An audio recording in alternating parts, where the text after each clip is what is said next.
Hi there, Conoy family. I'm coming to you today to make you aware that this past week on our Sunday service, an individual came who was later diagnosed with the coronavirus. And so, what we've done is we have called everybody who attended church this past Sunday to let them know verbally that this had happened. The person was able to identify a few people that they had close contact with, and those people have been notified as well.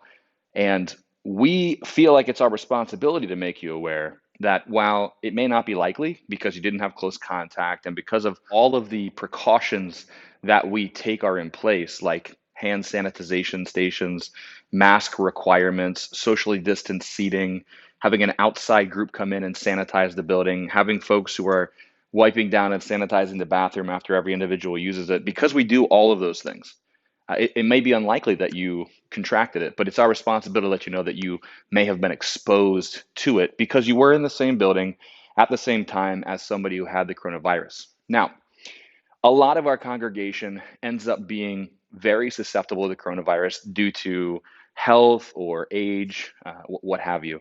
And so, what we have chosen to do as a leadership team is to take 2 Sundays off of meeting in person. And what we're going to do is do our virtual church on Facebook, which will later be posted to YouTube so that people can join us virtually for 2 Sundays. And what that does is it allows those people who are going to choose to go get tested, they can get tested and they'll get their results before they come back to church. It also means that anybody who may have been exposed to the virus, who's not symptomatic right now and isn't aware that they were exposed, it prevents people from coming back and maybe spreading it that much more unintentionally.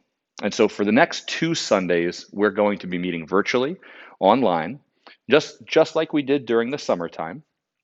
And on the 29th of November, we'll be back for in-person services. In the meantime, so that you're aware, we are having the building sanitized again multiple times, and we are going to be going through and doing a thorough cleaning of it. And when we come back on the 29th, we are going to continue observing all of the precautions that we have been taking. We feel that those are important, especially during this time where flu is running out and rampant again, as well as the coronavirus. We want to make sure that you know your safety is our utmost priority. Now, look, for some of us, it feels like a step backwards to meet virtually rather than in person again. And I understand why it feels that way. But I want you to take heart. I want you to be encouraged. I want you to know that we can meet virtually for 2 weeks. We can have wonderful fellowship online. We can do our worship. We can do our prayers. We can do our teaching. And it will be a wonderful time together for 2 weeks. And it's going to make the 29th, right around the time of Thanksgiving, feel that much more special when we are so thankful to be back together again.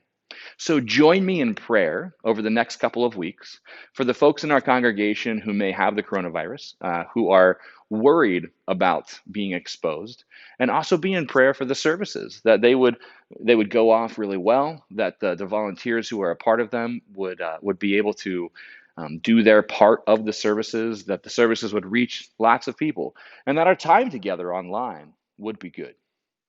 Thanks, guys, for tuning in. If you have any questions, feel free to email me, nick@conoy.org, or you can call our offices, and the number is on the screen. Hope that you have a wonderful day, and I will see you on Sunday here online, and in 2 weeks, back in person again.